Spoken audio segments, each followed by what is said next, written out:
Hello, Collateral Gaming listeners.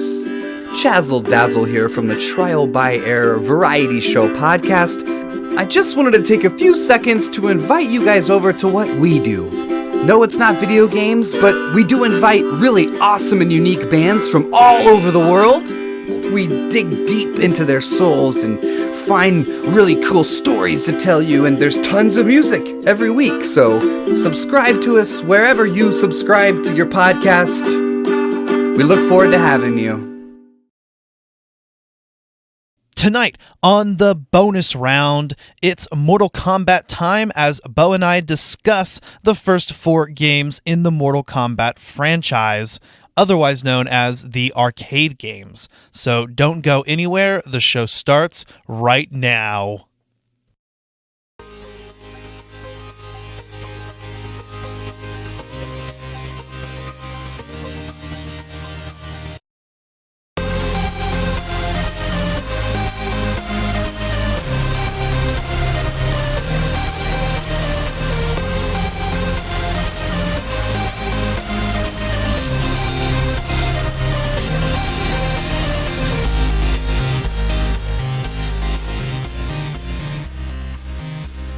Welcome to Collateral Gaming Bonus Round. I'm Ashley Chancellor. And I'm Beau Maddox. And we are podcasting straight from somewhere in South Texas. And yes, my friends, we are a 420 friendly podcast. So whatever you have, smoke it if you've got it, my friends. Smoke it if you've got it.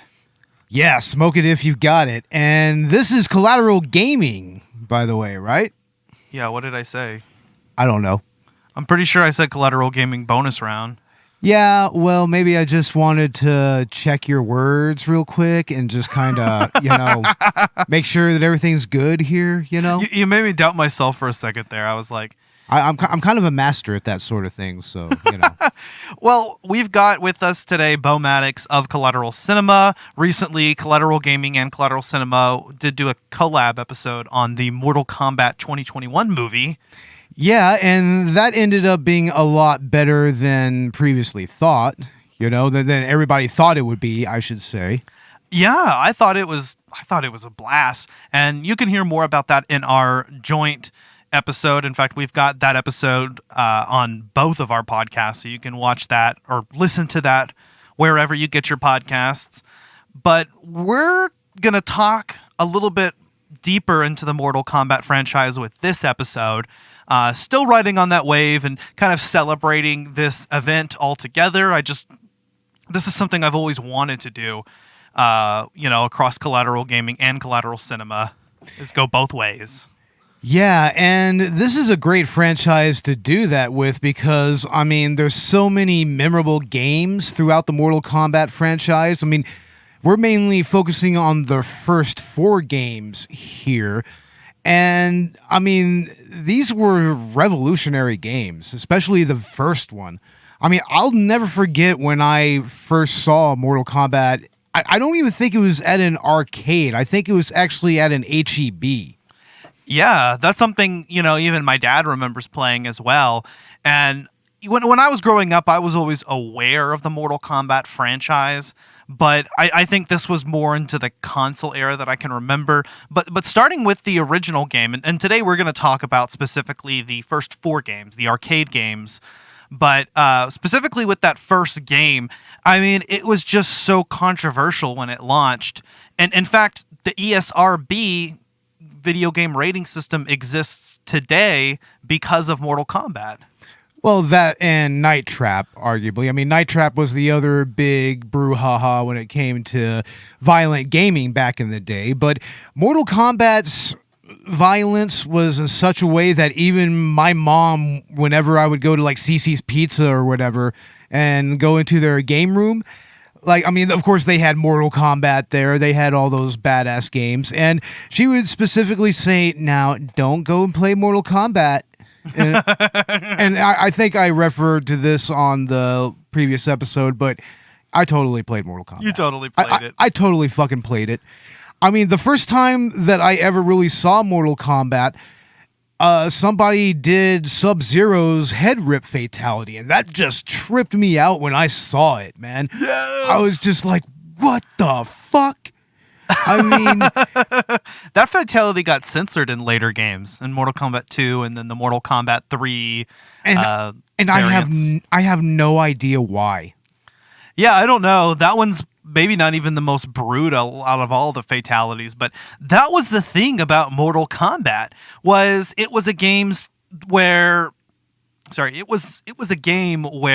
just the most gruesome, over the top, blood spilling everywhere, violent punches and kicks and slicing people open and electrocuting people to death. Yeah, and every single fucking punch is just a geyser of blood.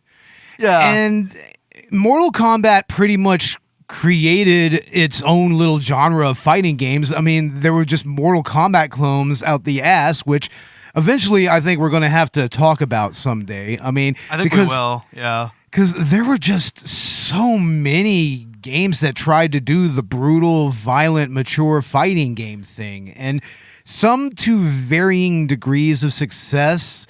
I mean, if you're familiar with, Angry Video Game Nerd, he did a episode on that. And somewhere floating around YouTube, there's an hour and a half long video that is nothing but fatalities from various fighting games. Like, Yeah. even those really over the top, like Guilty Gear style anime fighting games, Right. like they have some rowdy finishers, but a lot of the finishing moves in those games were, I mean, they were violent. They were kind of tasteless. Like especially if you get into something like Kasumi Ninja. Well, and we've seen it now. Graphic content is much more accepted within gaming culture. Back when Mortal Kombat came out, this was unprecedented. We didn't see video games really of this caliber. And I mean, there was no reason why not. There were movies that were that graphic, and it took an actual legal case on whether video games were too violent or not, which is funny because if you go look at Mortal Kombat, it's just so over the top. It's not even really gruesome anymore. It's more just cartoony and outlandish and a little bit goofy. Well, especially going all the way back to this first game. I mean, Johnny Cage straight up uppercuts a dude's head off. yeah. In one of he just uppercuts the dude's head off. Kano is ripping a goddamn heart out of someone's chest. There's the aforementioned head rip fatality and a bunch of other absurd shit. And that kind of goes back to the actual origin of Mortal Kombat itself. It was supposed to originally be a Bloodsport adaptation. Okay. I could see that. And, that's what Johnny Cage is supposed to be. I mean, I think they were actually going to get Jean-Claude Van Damme to digitize his likeness and everything. But yeah, I have heard that before, that, originally this was going to be a Jean-Claude Van Damme project. And you can see that with Johnny Cage's design. He's very clearly inspired by him. But I guess, Van Damme, the plans for that fell through, so... Yeah, but I think that we're the better for it because it created some iconic characters in gaming that, yes, everybody's familiar with the original lineup. Right. I mean, Raiden, Liu Kang, Johnny Cage, Sonya Blade, Kano, Johnny Cage, Raiden. Yeah. I mean, and also Reptile. I mean, that you was already said Raiden. Yeah, okay, whatever. But, I mean, then they had Reptile, which was really one of the first real Easter egg unlockable characters that you could play. Yeah. And you had to, run through a ton of hoops to get him, very specific types of challenges. Well, but that's another thing that Mortal Kombat did, was secrets. Just really deep kept secrets. Even the basic gameplay. I mean, there's no manual, there's no move list in the original. There's nothing showing you how to do the fatalities. And then there's just these secret characters like Reptile that are, well, in Mortal Kombat, the first one, I mean, I think he is the only secret character. Yeah, he is. And it's an absurd number of tasks that you have to perform to get to him. I don't know how anyone came across it in the first place. A lot of what early Mortal Kombat culture was like was, it was real word of mouth. I mean, this was Yeah. pre-internet. I mean, arcades were pretty much the social space for gaming at the time. I mean, you had like gaming magazines like Nintendo Power. Yeah, but that's also the other part of that equation. But I mean, it's really how a lot of the actual movesets were propagated around, was word of mouth, but also a lot of the rumors about, or initially Reptile, which initially came to be true, but there was a lot of other bullshit as well, like for instance, a nude code or something like that, which never came to fruition, honestly. You see this a lot in games, even up into the Nintendo 64 era with Ocarina of Time. I mean, you whenever all you have is word of mouth and there was no internet, these kind of bullshit rumors floated around that were so outlandish, and some of those later ended up inspiring actual characters and events added to later Mortal Kombat games. Well, yeah, and here's the main one is Ermac. See, Ermac was this obscure little in the arcade programmer's debug menu. Yeah. It's like you can access it if you turn on any Mortal Kombat machine. I mean, in Ermac, it was unspecified what it was, but it had like in the list like number of Ermacs, because it would get a bunch of stats about how many plays there were, how many fatalities were done on that machine. It's like if they brought back Error in a Zelda game. Yeah, pretty much, dude. If they brought back like, Error as a character, that would be badass. They need to do that. They need to make an NPC named Error in an upcoming game. But back to Mortal Kombat, and I guess back to specifically the original game, because another thing that it was notable for were the graphics. Rather than sketch their own cartoon sprites, in this case, they took real people, and this was kind of our early motion capture, and they just drew pixels over the actors. And so you had real actors and real movements. And aside from Gora, who is claymation, of course, and that just looks straight up like Jason out of Jason and the Argonauts. Oh, totally.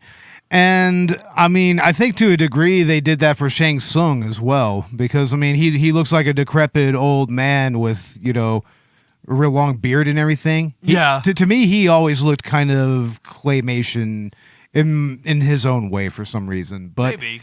But yeah, the actual digitization that they used, I mean, it was really interesting how they did that. They literally got, actors with some martial arts talent to go in front of a blue screen and everything, and they just mapped out every single movement, every single animation that they were going to use. They completely mapped it out. Yeah, like frame by frame. Yeah, literally frame by frame. It was pretty impressive for its time, and it was used in a lot of other games, like Primal Rage did that, albeit with more claymation. Also, I mean, Kasumi Ninja did that. One of the Batman games did that. I think Batman Forever. That wouldn't surprise me. And that was kind of one thing that distincted Mortal Kombat from its competitors at the time. I mean, you have this coming around the same time as Street Fighter II, right? Yeah. And this game in particular had, of course, the graphics and then the gory finishers and the fatalities.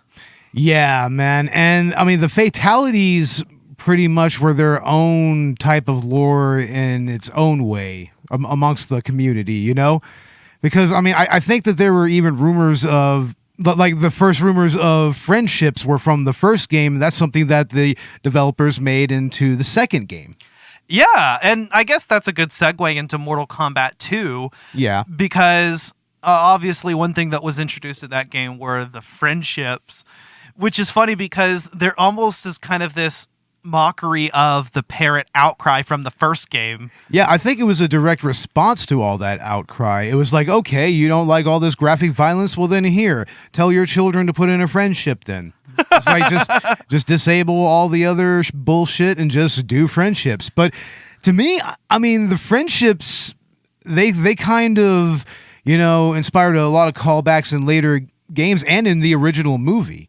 Like, I mean, Johnny Cage, his friendship is referenced in the Scorpion and Cage fight. Yeah, it was, with the "To My Greatest Fan," and that later gets referenced in later Mortal Kombat games. Yeah, it does. I mean, that was pretty much his standard friendship for for 2 games. It was Mortal Kombat 3 and Mortal Kombat 2. Right. And I mean, the other friendships were hilarious, like for instance, I think Liu Kang at one point does a shadow puppet of the Mortal Kombat dragon. Yeah. Like, I mean, Kung Lao, he pulls a rabbit out of his hat, which is referenced in later fatalities, actually. Yeah, and it's funny too because Mortal Kombat 2 through the Mortal Kombat 3 variants, including Ultimate Mortal Kombat 3 and Mortal Kombat Trilogy, those were the only games to feature the friendships up until more recently when they were brought back in Mortal Kombat 11. And the ones in Mortal Kombat 11 are a lot of fun. I mean, yeah. we not only watched a almost 3-hour long fucking fatality reel, like from Mortal Kombat 1 all the way to Mortal Kombat 9, was it?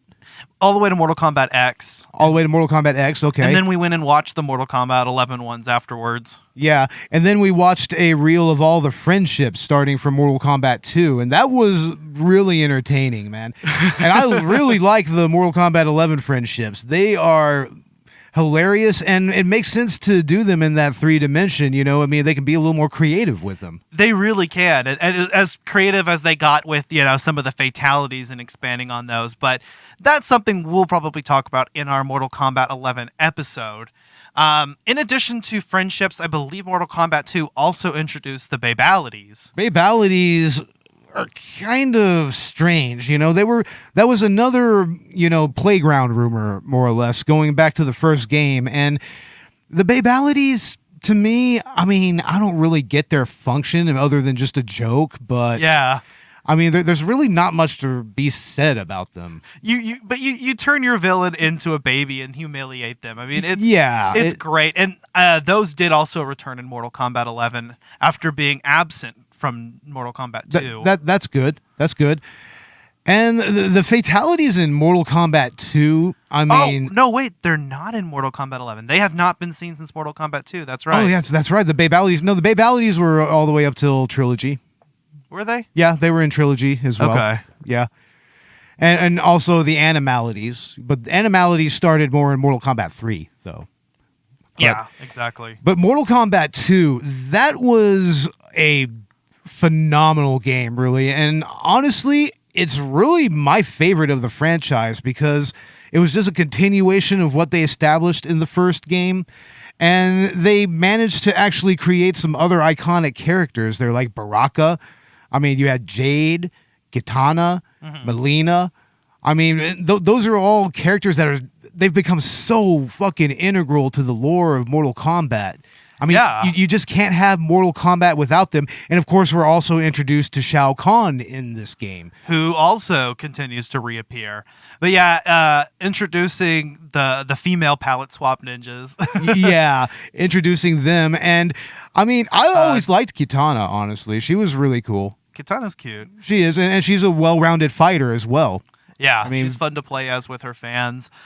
We got Jax introduced in Mortal Kombat 2, who becomes a mainstay. Yeah, I mean, even going into the original movie, you have Jax in the very beginning. Yeah, and Kung Lao, who actually showed up in the new one, the new Mortal Kombat movie. Yeah, and I'm thankful for that. That's a great character.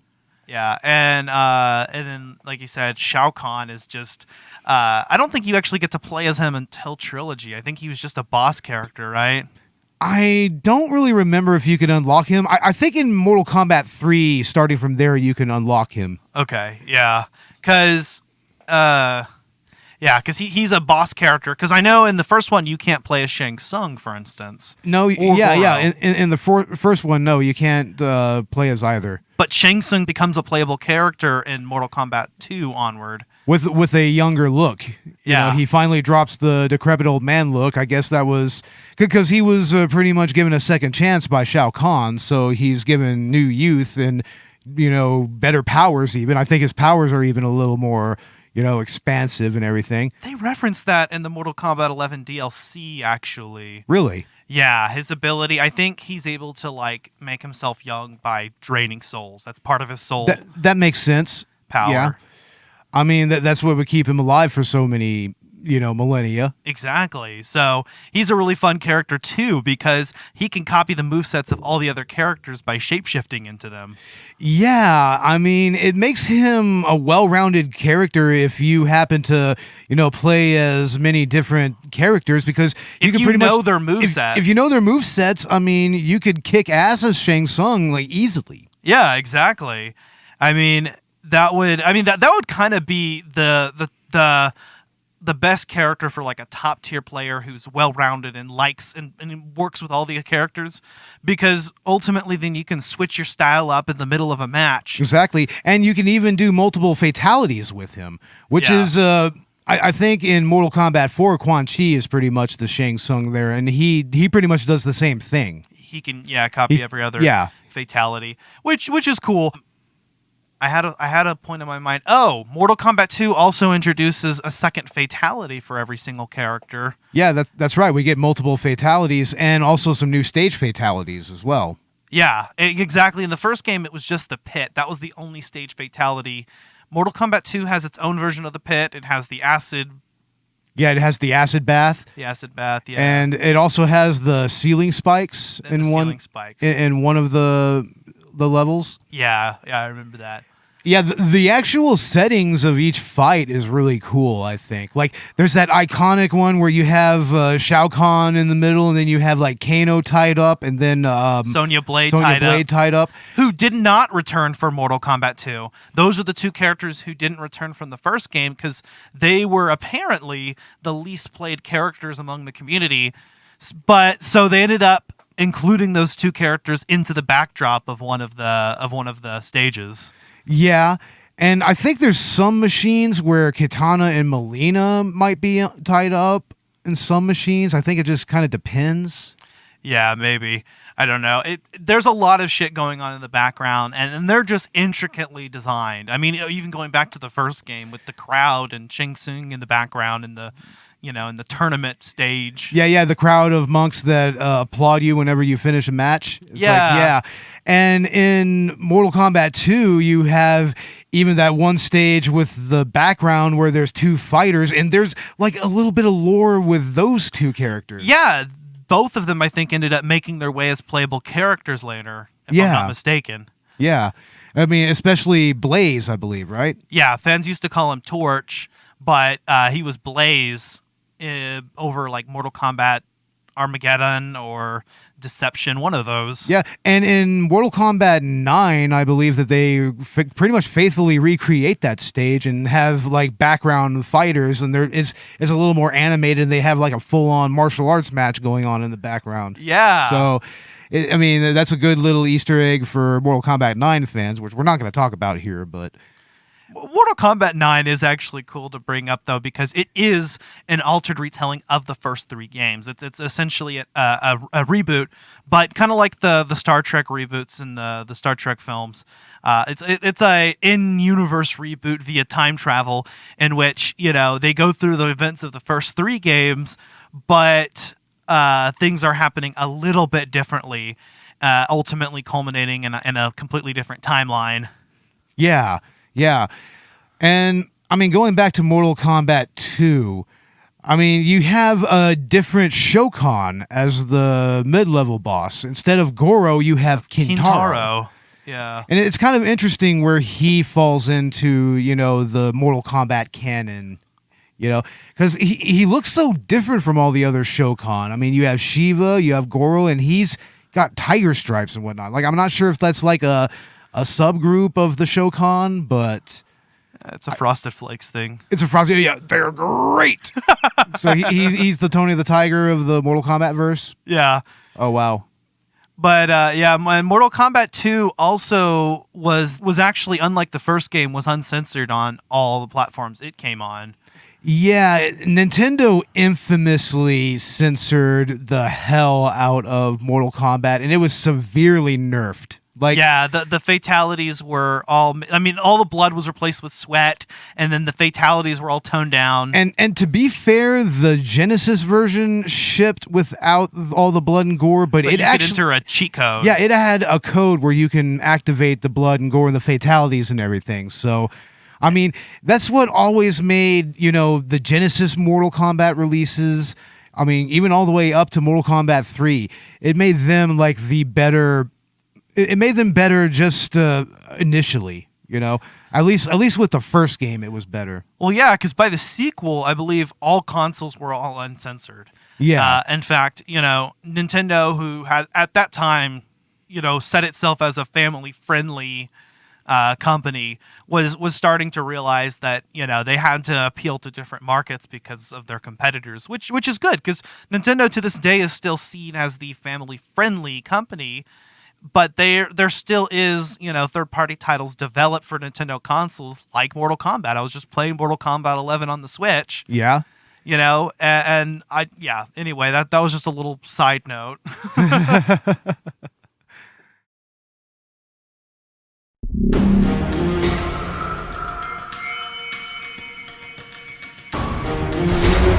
In 1992, one of the most controversial video games of all time was first unleashed in arcades, Mortal Kombat. This original blood and gore fest inspired decades of utter carnage.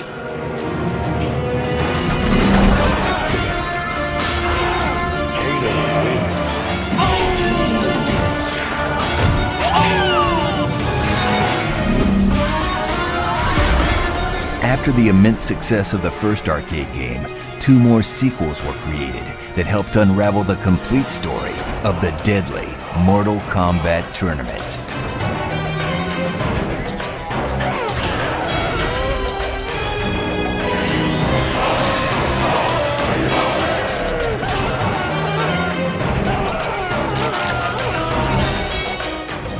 For the first time ever, all 3 original arcade games can be downloaded together and in their entirety from the comfort of home.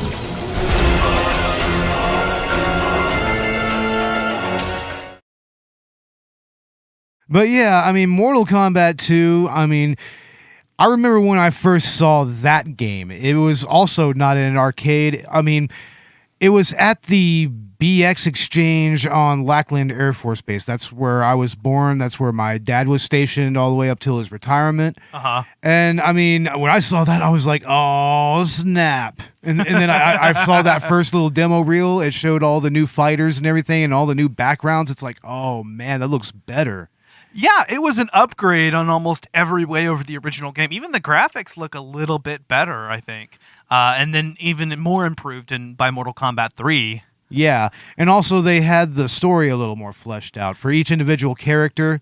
Yeah, there isn't much of story within the arcade games, but there is all of that lore and the character intro screens and kind of their endings, individual endings. Yeah, really show the backstory, which if you're following, you'll realize Liu Kang is the canonical winner of at least the first 2 tournaments, right? At least, up till what the Outworld pulls in the third game. Yeah.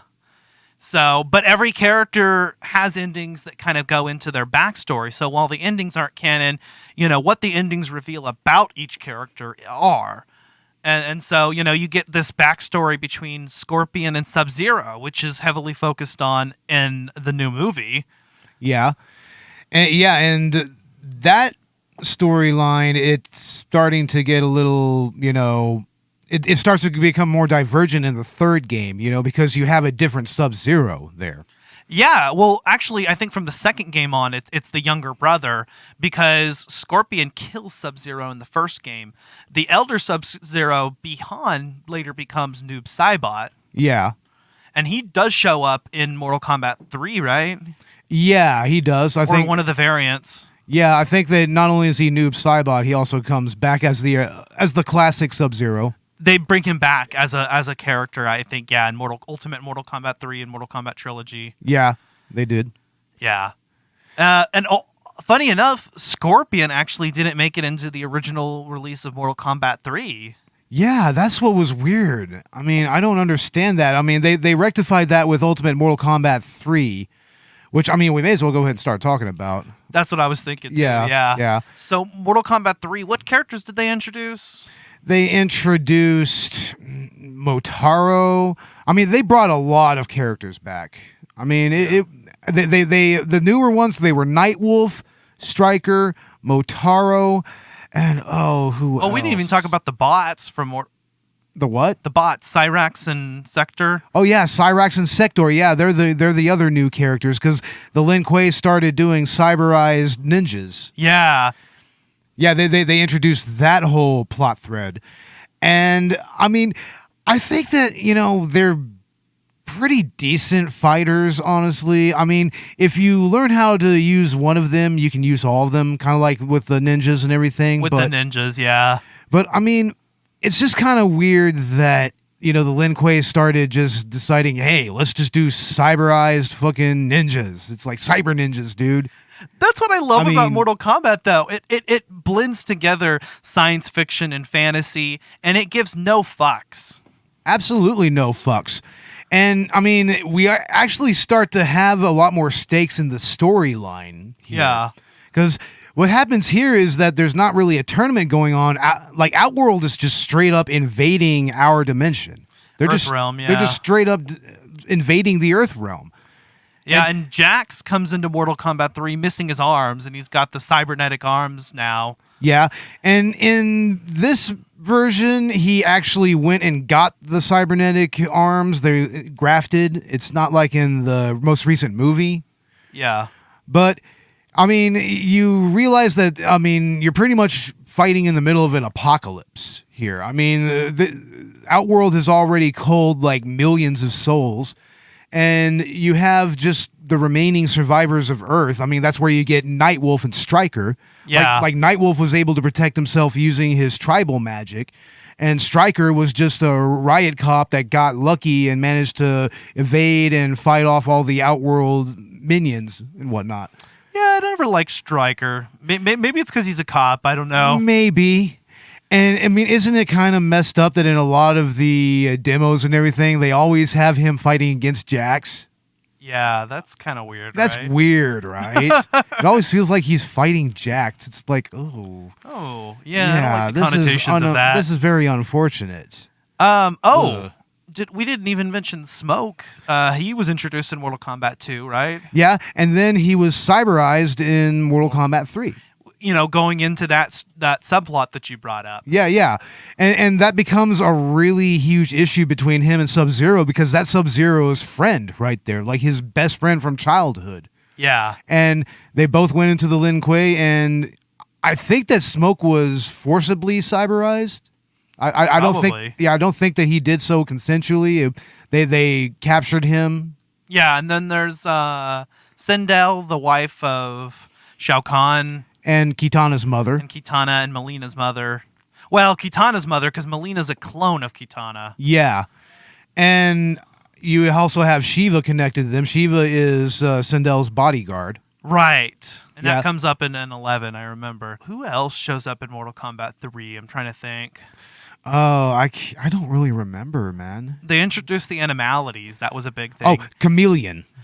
Chameleon, the male and the female chameleon. Yeah. It's like that's an all-encompassing, just if you know any of the movesets of any of the ninja characters, you can totally play Chameleon. Yeah.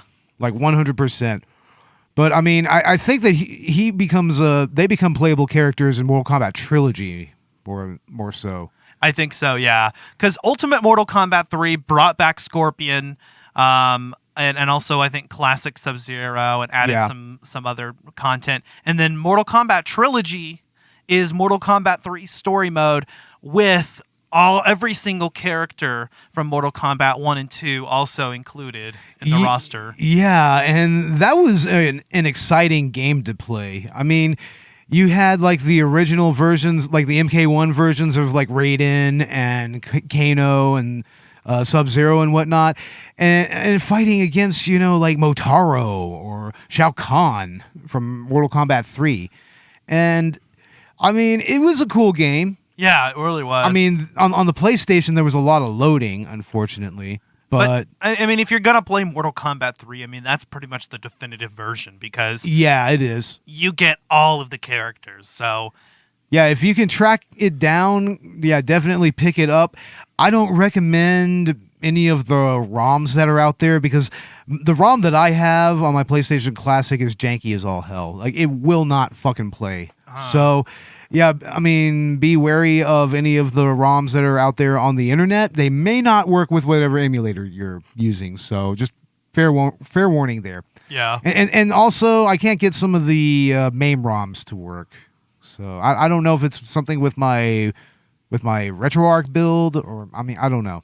Yeah, it's actually funny because there isn't really a real good way to play any of the original games right now other than emulation. There hasn't been a recent port in God knows how long. I mean, I got the Mortal Kombat Arcade Collection, which was released around the same time as Mortal Kombat 9, or the reboot.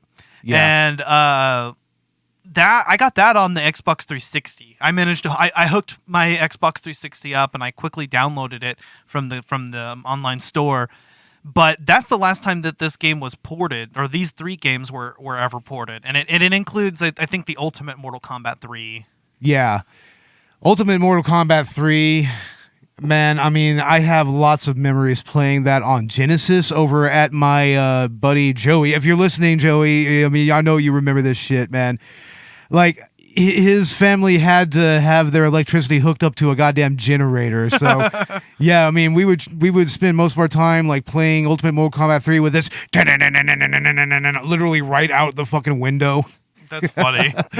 Oh man, those were good times though, man. I mean, that was where, we pretty much saw Mortal Kombat just come together. Yeah. Oh, really? I mean, it must have been cool, seeing these games progress over time and getting to see, new characters come along and new mechanics. It really was. It was an interesting time, when we were getting those early arcade ports and all the controversies with like the Super Nintendo versions and everything. And, also, I mean, the thing about the Genesis Mortal Kombats is like they were the most faithful to the game content-wise, but sound-wise, the Genesis was never that great. Their sound chip was always shit. Yeah. So, I mean, the music wasn't really all that great on the Genesis all the time. So, I mean, it wasn't perfect, but I mean, it was still very responsive. The Genesis version is like the most responsive version of MK3 I could think of, other than the arcade. Yeah, I mean, and that was really the standard. Was how well does the game actually emulate the arcade experience, and is it responsive to that degree? Yeah. Yeah. And that was sometimes hard to capture with the technology and consoles that we had at the time. But that was kind of remedied when Mortal Kombat 4 came out. Yeah, and that's the next one we wanted to talk about, because it was really, although it's not as well associated with the trilogy, it still is the last Mortal Kombat arcade game that came out, and then after that, I mean, they pretty much just started coming out on consoles. Yeah, I mean, it's weird to live in a world where there isn't any more Mortal Kombat arcade games out there.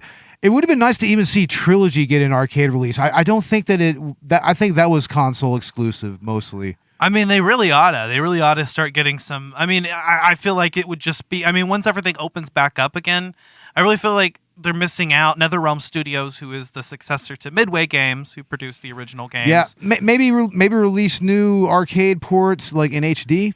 Yeah, they could really capitalize on that. There is not enough of the classic Mortal Kombat games. I had an issue with trying to play the original games. Like I said, I had to go and use my last generation console. Yeah. To play them. Either that, and then Mortal Kombat 4, there was no alternative. The only way we were able to play it was emulating it on your PlayStation Classic. Yeah, and I remember actually buying Mortal Kombat 4 when it came out on the PlayStation, and I initially played. That's the version that I initially played at first. So. Yeah, I imagine so. We got to play a little bit of that. I mean, that's where the story, the game actually came into 3 dimensions. So this is around, the PlayStation 1, Nintendo 64 era, of which the game also was released on. Yeah, and I mean, the PlayStation version was better. Just by far. It was more responsive. The the controls were better. The graphics were pretty okay. I mean, it's a fun game, and it introduced some new gameplay elements, like, for instance, weapons for the first time. Yeah, and also sidestepping in 3D. That was kind of cool. I saw that in the Naruto Clash of Ninja games, that same mechanic. Yeah, and it was originally kind of a Soul Calibur thing, but I mean, it kind of translated well into Mortal Kombat. Yeah, it's not in the modern games, but it was a neat mechanic. Also, interactable objects in the environment that people could throw and use. Yeah, I mean, you had like rocks, like severed heads, and other such implements. And I mean, it made for, a more spontaneous style of combat. Yeah, and they even went kind of all out with the stage fatalities as well. Oh yeah, man, like that fan fatality. Yeah. Yeah. I mean, that was where you really started to see the more elaborate stage fatalities that you would see in like Armageddon and Deception and whatnot. Right, and even in the more recent games. And kind of with the addition of the third dimension, I really think that you get to see the world in more detail. Definitely. And I mean, the stages are themselves, that even the ones that don't have stage fatalities, I mean, I think that they're kind of interesting. Like, there's one which is like the official room where all the different gods are, where they reside at. Yeah. I mean, I think that there's another. Let's see, what's the other stage fatality in that game? I think there's another dungeon with the spikes. Yeah, there's another spike ceiling, and the even the pitfall makes its reappearance in the game over animation. Yeah, I thought that was really unique. I mean, if you let your game over timer run out entirely, yeah, I mean, first you see your character falling down a pit, and then finally they just hit those spikes, and it's pretty awesome, I think. Yeah, this game also had introduced Shinnok and Quan Chi, who we mentioned earlier. Yeah, I mean, Shinnok, he was an interesting character. I mean, and it was interesting of them to have somebody who wasn't Shao Kahn for a change. I think he pops back up again in Mortal Kombat X. Yeah. But he was kind of the main villain, the Shao Kahn of that game, I guess, with Quan Chi being, like you said, the Shang Tsung, but even in terms of his moveset as well. Yeah, and I mean, Shinnok is an okay character. I mean, you could pretty much play as him like right away in the game, which is kind of unique. Yeah, were there any unlockable characters in Mortal Kombat 4? I think the first time that you see Meat is in this game. Oh, that's right. Yeah, that was a secret. Yeah, I mean, other than that, I'm not really sure. I don't think so. Yeah, I don't know how many secrets were in this game as opposed to the other games. Yeah, I'm not sure either. I mean, I can't really recall. It's been a while since I played the game. I mean, up till recently. So. When we got to play it a little bit, yeah. And this was my first time playing any of these, by the way. Yeah, so I mean, it was kind of a trial by fire. I mean, didn't you remark, like you said earlier, how the fuck did people like figure all this shit out? Right, like I had to bring up move lists for reference and whatnot, and thankfully my Xbox ports for Mortal Kombat 1 through 3 had a built-in move list, but at first when we were playing on your PlayStation Classic and we were playing Mortal Kombat 4, I mean, we just kind of had to look these up. Or go into the practice mode. Yeah, thankfully MK4 did include the practice mode, which is nice. That was a much needed. I mean, even if you don't want to put the move list in the game, which it doesn't, it only puts them in the practice menu, that is a perfect place for you to be able to practice your special moves and your fatalities. Yeah, exactly. And, I mean, it was also, I mean, one of the first times that you started seeing a practice mode in the series, so... And now, like, the tutorial that they have for Mortal Kombat 11, holy shit, that is complex. It is complex as fuck. I mean, we're getting on, like, Tekken level complexity and talking about combo canceling and all this shit that goes over my head. We're getting into, like, Virtua Fighter territory of technical here. Yeah, right? And in addition to that, there's fatality tutorials, there's character tutorials. Yeah, I was checking out the Cassie Cage tutorial until it just... made me mad, and I was just like, no, I can't do this anymore. Damn it. Yeah, I'm having an angry gaming moment. Yeah. But, back then in the original games, you just had to figure this shit out. And I know how things got around by word of mouth, but how did someone originally come up with this? It's hard to really describe that. I don't know. I don't know how. It was one of those things, right? Like, you would discover a fatality and be like, holy shit, like, I ripped a guy's head off. And then someone would be like, no, you didn't. And then it turns out that you actually could. Well, I'm sure that there were plenty of tutorials in gaming magazines at the time. So, that was like the key way that you figured this shit out. It was either that or buying the actual strategy guide, which most of these games did have. They had strategy guides and everything with all your move sets, all your character Did those strategies. Get, developer input so that all of the secrets were... Yeah. We're talking about Brady Games, it's official Brady Games strategy guides. Yeah, I gotcha. So, that's about as definitive as you're going to get right there. Right. And nowadays, you've got game FAQs and other walkthroughs and tutorial videos on YouTube, plus what is in-game. But back then, you just either had to figure shit out yourself by accident, hear it from a friend, and it could maybe be bullshit, could maybe be real, you don't know, or wait for it to be... set in a magazine or go buy the strategy guide. And that's how a lot of gaming lore was kind of established. I don't know if you've seen any of those iceberg videos on YouTube, going into the iceberg of gaming or whatnot. Okay. And a lot of that shit that you would base on hearsay and everything, it came from that. It came from, people just having to just dig and grind through games in order to figure out how to beat them and what the best strategies were and everything. And so that's how you got a lot of these different myths about games and whatnot, and that's some really of the urban legends of our time. Like stuff like what are those the Sky Valley trees in fucking Mario Galaxy, whatever they were. You don't even know about that? I don't think I do. Oh, that's some creepy shit. I need to show you some videos on YouTube then. Yeah, you'll be like, huh, what the fuck are those and why are they there? Yeah. They even have specific coding and everything. So, yeah, it's weird. Yeah, that sounds weird. Yeah. But, I guess we'll kind of wrap things up from here. Do we have anything more to say about Mortal Kombat's 1 through 4? Other than what they mean to me personally as an old school gamer, because as you know, I'm more of a retro gamer than a modern gamer. In many ways, gaming ends at the PS3 generation to me. Okay, yeah. And so these are just throwbacks to an era of gaming that's just we're never going to get back, man. It was the last time that gaming had any real innocence, even with all the violence and gore. There was an innocence to it. I know what you mean. Yeah. Yeah, it was still a growing industry. Yeah, exactly.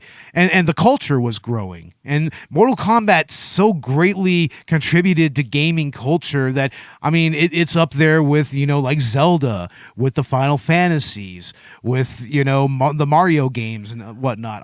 It's something that really helped to shape, like, gaming as we know it. And you'll notice that what these things all have in common is that they're long-standing series that still exist today. Yeah, exactly. And and also their original incarnations are just so iconic.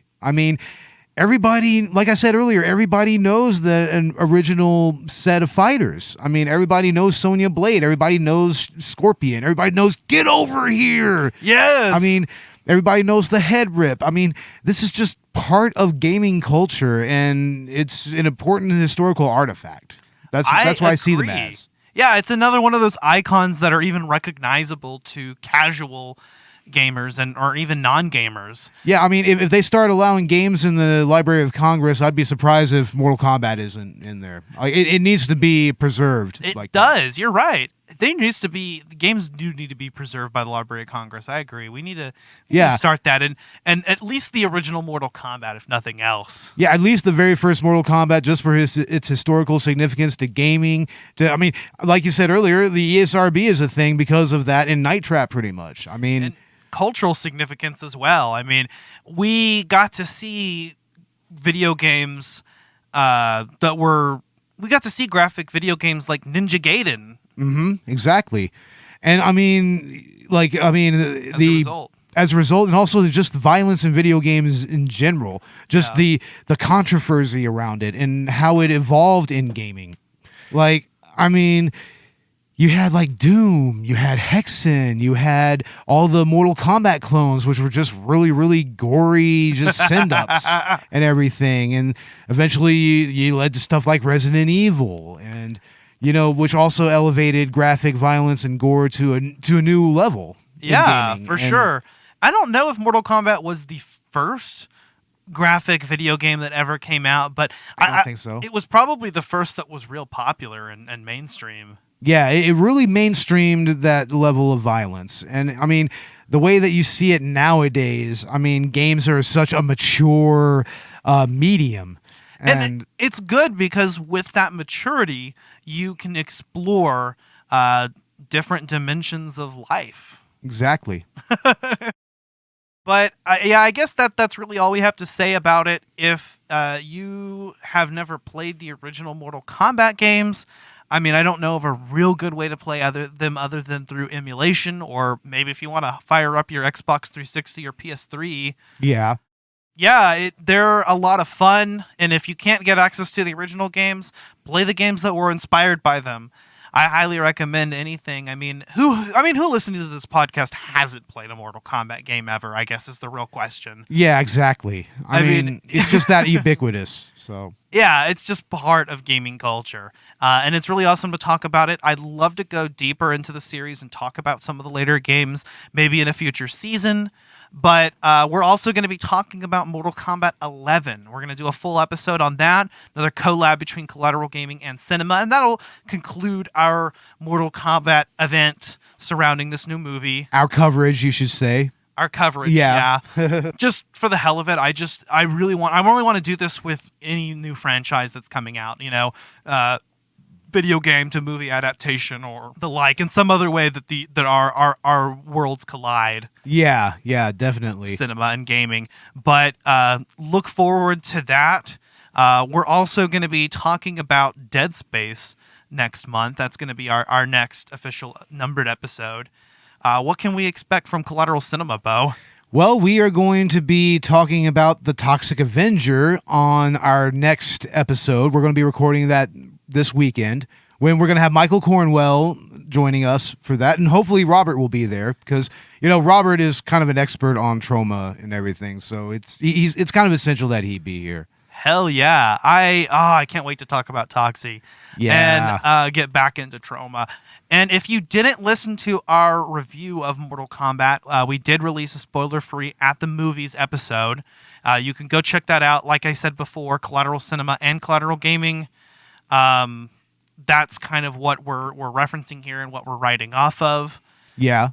And here's one last question for you, Beau. Okay. Yeah. Out of Mortal Kombat's 1 through 4, what's your favorite? 2 all the way. 2? Okay. Yeah, that's just the most nostalgic one for me for some reason. Mortal Kombat 3 would actually be my second one. Okay. I would probably say Mortal Kombat 3. Just in total terms of content, it really seems to have the most. And Mortal Kombat 4 is great for bringing the series into 3D, but, because they kind of had to start over from the beginning, it doesn't have as expansive of a roster. In particular, I want to say not Mortal Kombat 3, but the Mortal Kombat Trilogy. Yeah. Is really the definitive arcade experience. Definitely. Yeah. And, I mean, as far as Collateral Cinema's socials, I mean, you can find us on Facebook, Instagram, and Twitter. Same with Collateral Gaming, right? Yep. You can find us wherever you get your podcasts. If you're listening on Apple Podcasts, please leave us a 5-star review. And as well, you can leave us feedback on your platform of choice. Hit us up in the DMs. And, if you have any ideas, if you want us to cover something, if you want to be featured, just talk to us. Hit us up. Yeah, definitely. We're always open to new ideas. So. Yep. But I guess that's about all there is to say. That being said, I'm Ashley Chancellor. And I'm Beau Maddox. We are Collateral Gaming Bonus Round and Collateral Cinema Director's Cut. Mortal Kombat!